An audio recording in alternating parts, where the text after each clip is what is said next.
रफ़ी साहब की सरलता और सादगी के कई किस्से सुने होंगे आपने। प्लेबैक सिंगर के तौर पर इतना ऊंचा मुकाम हासिल करने के बाद भी उनमें ज़रा सा भी बदलाव नहीं आया था।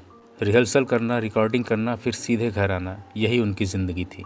चूँकि रफ़ी साहब ज़्यादा बातें नहीं किया करते थे, इसलिए इंटरव्यू देने से भी काफ़ी कतराते थे।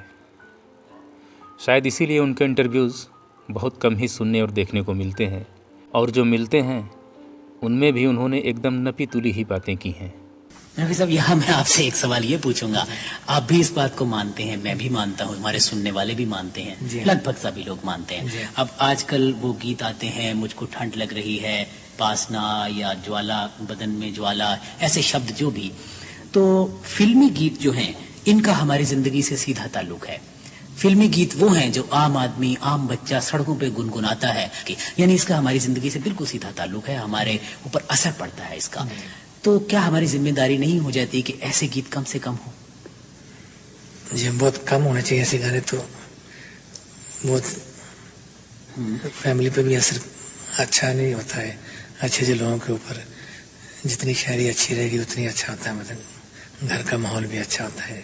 तो एक गायक की हैसियत से आपने कभी कोई ऐसी कोशिश की कि हाँ ऐसा कभी मौका आया हो, आपने कहा हो, क्योंकि आपने तो हर तरह के गीत गाए और मैं समझ सकता हूँ प्रोफेशन में आप उस पर बंदिश नहीं लगा सकते, सीमाएं नहीं बांध सकते, फिर भी कोई ऐसा आपने कभी सुझाव दिया हो किसी को? ये तो प्रोड्यूसर जो कहते हैं वैसे हमको करना पड़ता है। हम ये तो अपनी मनमानी कभी नहीं किए। जैसे रफ़ी साहब, नई आवाजों के बारे में कुछ बात करना चाहता हूँ कि कई बार बीच बीच में से कुछ आवाजें आई, इतना बड़ा हमारा देश, 60 करोड़ आबादी का, और अच्छे गायक भी वहां आते हैं, युवक हैं नए नए, लेकिन आते हैं उसके बाद दोबारा उनको नहीं सुना जा सकता। सुना चले गए, कहाँ चले गए कौन जाने। क्या उनको मौका नहीं मिलता? ऐसा सुनने में कई बार आया है, और ये बात कहाँ तक सही है कि जो पुराने गायक हैं, जो काफी जिनका नाम है, मैं किसी पर कोई व्यक्तिगत नहीं कह रहा, तो शायद वो उनको आने का मौका नहीं देते? नहीं, ऐसी तो कोई बात नहीं है। सब ये म्यूजिक डायरेक्टर के ऊपर है, जिसको ले या ना ले उसकी मर्जी के ऊपर है सब। अच्छा, आप जो नए कलाकार, युवा, जैसे हम लोग अपने फील्ड में आए हैं यहाँ, तो जो हमारे बुजुर्ग हैं यहाँ वो हमें प्रेरणा देते हैं, चीजें बताते हैं। जो गायक भारत के नए हैं उनके नाम आप क्या संदेश देंगे? वो कामयाब होने के लिए उनको क्या करना चाहिए? बस मेरी दुआएं हैं उनके साथ हमेशा, बस हमेशा ऊपर तरक्की करें, उनको भगवान ऊपर लेके आए। बस हम लोग भी पहले ऐसे थे, बस यानी मेहनत करके आप भी आगे बढ़े। मेहनत करके जी।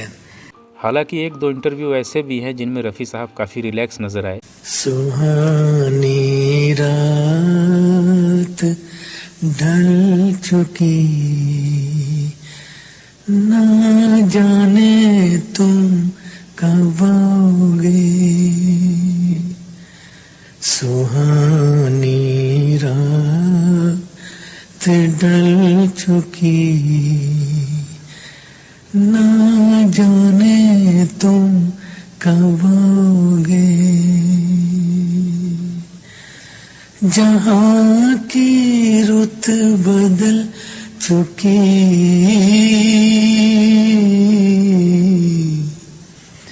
ना जाने तुम कब आओगे। सुहानी रात ढल चुकी, ना जाने तुम कब आओगे।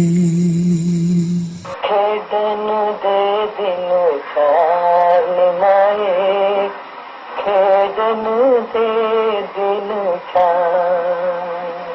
उन्होंने न केवल गाकर सुनाया बल्कि एक सवाल का जवाब तो बड़े मजाकिया लहजे में दिया। वैसे रफ़ी साहब जब अपने शोज़ के लिए विदेश जाया करते थे तो वहाँ इंटरव्यूज़ ज़रूर दिया करते थे। रफ़ी साहब पर लिखी अपनी किताब मोहम्मद रफ़ी माई अब्बा में उनकी बहू यास्मीन खालिद रफ़ी जी ने भी बताया है कि रफ़ी साहब को मीडिया इंटरव्यूज़ देना पसंद नहीं था। वे अक्सर इंटरव्यू की बात सुनकर तनाव में आ जाते थे और कहते थे, मैं एक साधारण आदमी हूँ, मेरे पास उन्हें बताने के लिए कुछ भी मसालेदार नहीं है। रफ़ी साहब आमतौर पर हर किसी से ज़्यादा बातें नहीं किया करते थे, लेकिन जो उनके करीबी थे उनसे वो खूब मस्ती मजाक करते थे। हालांकि उनके मजाक में भी एक सादगी होती थी जिससे किसी को तकलीफ़ नहीं पहुंचती थी। अक्सर उनके हाजिर जवाबी से जुड़े किस्से प्लेबैक सिंगर उषा तिमोथी जी सुनाती रहती हैं। जिन्होंने रफ़ी साहब के साथ सबसे ज़्यादा स्टेज शोज किए हैं और उनके साथ फिल्मों में भी कई गाने गाए हैं। रफ़ी साहब उषा जी को अपनी बेटी की तरह मानते थे और उषा जी अक्सर उनकी बातें अपने सोशल मीडिया प्लेटफॉर्म से सुनाया करती हैं और बताया करती हैं। उनके बताए एक किस्से पर हम पहले भी एक वीडियो ला चुके हैं जिसे आप चैनल पर देख सकते हैं। उसका लिंक हम इस वीडियो के डिस्क्रिप्शन में भी डाल देंगे, आप वहां से भी देख सकते हैं। रफ़ी साहब की हाजिर जवाबी और मजाक करने का अंदाज़ एक इंटरव्यू में भी देखने को मिला था, जब उनसे यह सवाल किया गया कि रफ़ी साहब, आपकी शादी आपकी अपनी पसंद से हुई थी या आपके पेरेंट्स की पसंद से?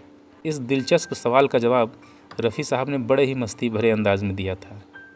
कैसे दिया था आप खुद ही देख लीजिए। एक बहुत जरूरी सवाल पूछना तो भूल ही गया।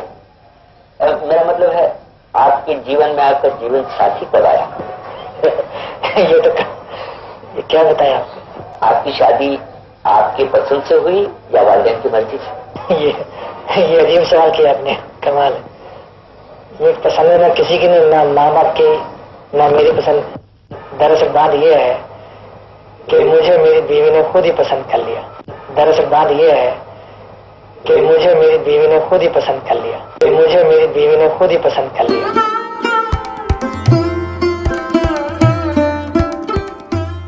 रफ़ी साहब से जुड़े कई सारे इंटरव्यूज़ आपको इंटरनेट पर मिल जाएंगे। आप यूट्यूब पे सर्च करके भी देख सकते हैं। इनमें से कई इंटरव्यूज़ वीडियो वर्जन में है तो बहुत सारे ऑडियो वर्जन में भी हैं। दोस्तों, हमें उम्मीद है कि रफ़ी साहब से जुड़ा आज का वीडियो आपको ज़रूर पसंद आया होगा। जय रफ़ी साहब।